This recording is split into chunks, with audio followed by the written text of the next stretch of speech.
All right, today we have a brand new Nintendo Switch Online update to discuss because late last night, Nintendo Shadow dropped 3 different games on the base tier NSO subscription. These are all Game Boy games. One of them I am very excited for. The other two, maybe if you have nostalgia for them, you'll care about them. If not, you might not, but we still have yet to see anything for the expansion pack this month in May. But Nintendo has been doing somewhat decent in recent months with updating at least the base tier and the expansion pack.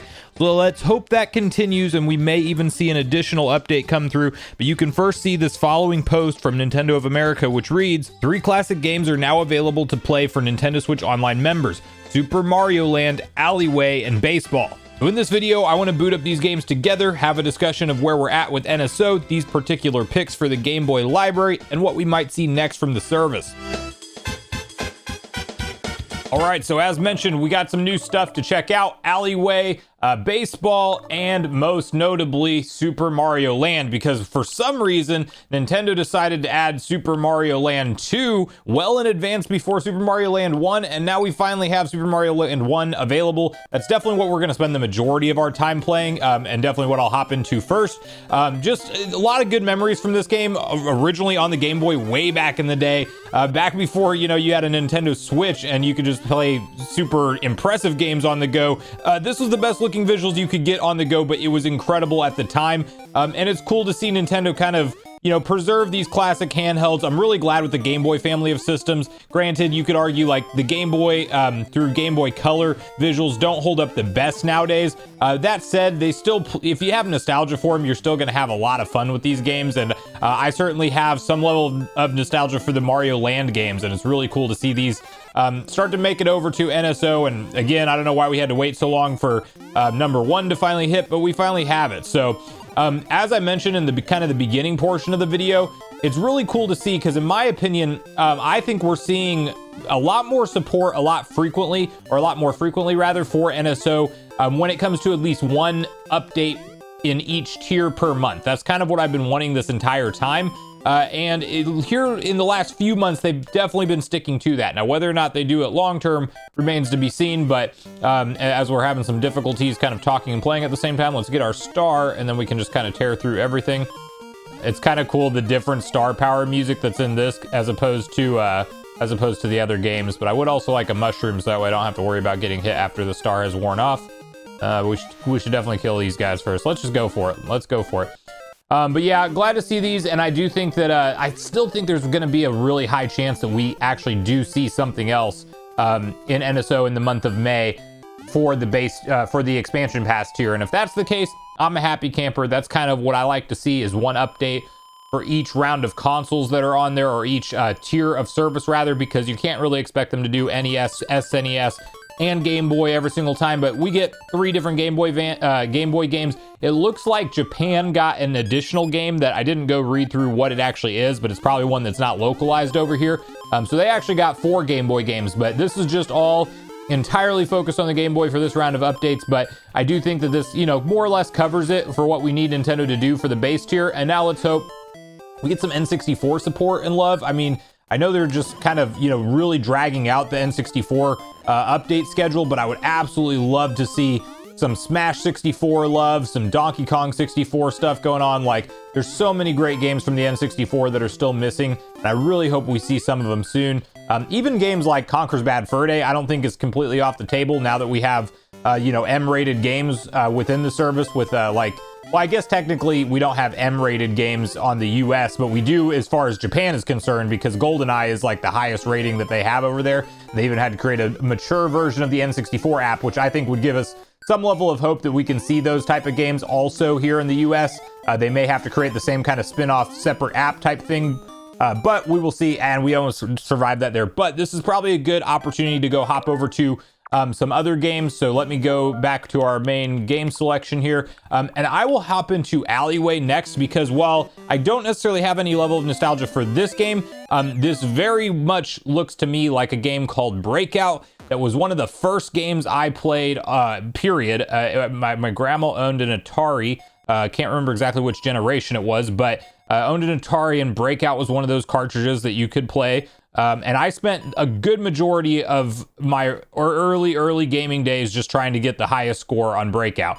And obviously, very simple concept here. You know, this was kind of like the step above Pong whenever we were first getting into gaming and things, where it's just get as many of the blocks taken care of as you can, and then if you can do it, if you can aim it just right and get like up over where those green blocks are at, that's what you really want to do to, of course, get a ton of points.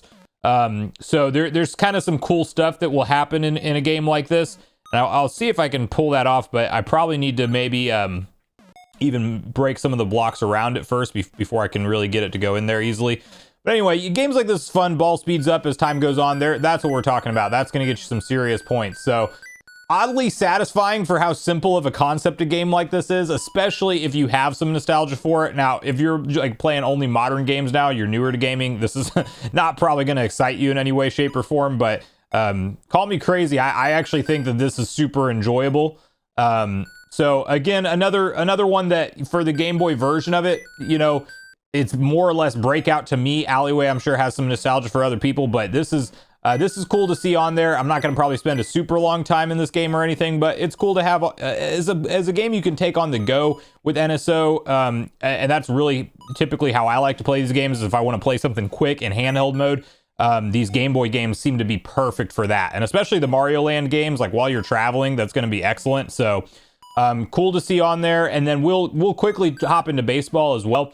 Now I will say, besides N64, like we were kind of talking about, and those missing games, Game Boy Advance is still kind of lacking behind in its updates as well. And you know, I know we've seen Metroid Fusion, but I really want to see Metroid Zero Missions on there. I'm ready to do another replay of that. That is like the remastered version of, we'll just go ahead and go into our next game, but that is essentially the remastered version of the original Metroid game, and it is excellent.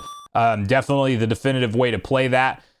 And so I'm hopeful that we get, you know, that added in there amongst many other Game Boy Advance games I'm not thinking of off the top of my head right now. But cool thing about baseball is even though, you know, it is just a generic game titled baseball, you probably saw the character names on there. Mario and Luigi. Nintendo's pulling from some of their own you know, classic IP, and the timing on this is going to be interesting because I never played this game growing up, so I'll have to kind of figure out exactly how to time it here, which that was just a strike. I'm sure there's kind of strategy to this that I am not familiar with, so we'll probably just continue to strike out here. But I really want to know from you guys if you have nostalgia for any of these games, and if you're really excited to see any of them, or if it's more or less just a thing that you could take or leave this update. I like Game Boy games, but they are definitely ones that, again, I think you need to have some kind of level of nostalgia for them if you're really going to play them for any long length of time. I'm assuming you probably get to be the batter at some point here, maybe, or not the batter, the pitcher rather, at some point. It's definitely possible. Let's see if that that was a much better hit than my first one. We should at least get on a base at the very least.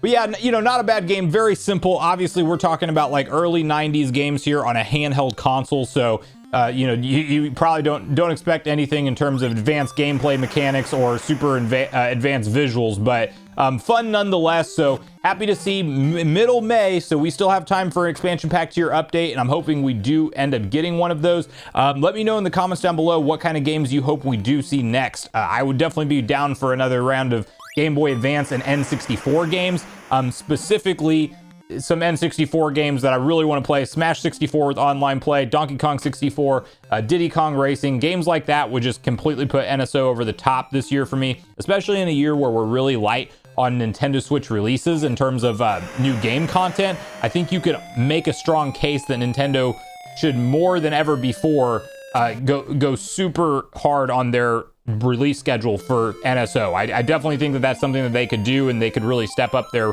you know, the content that they're pumping out. And also, bonus question, let me know if you're still currently subscribed to NSO. Oh, and you do actually get to become the pitcher. Very nice.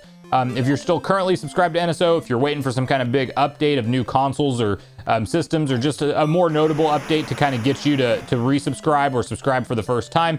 And do you think we're going to see an extra update in May, or do you think this is all we're getting? And are you happy with this update or not? So thanks so much for watching the video today, everyone. Make sure you share all your thoughts and feelings with me in the comments down below before you leave the video, whether we agree or disagree. Also, make sure you like, subscribe, turn your notification bell, and I will see you guys next time.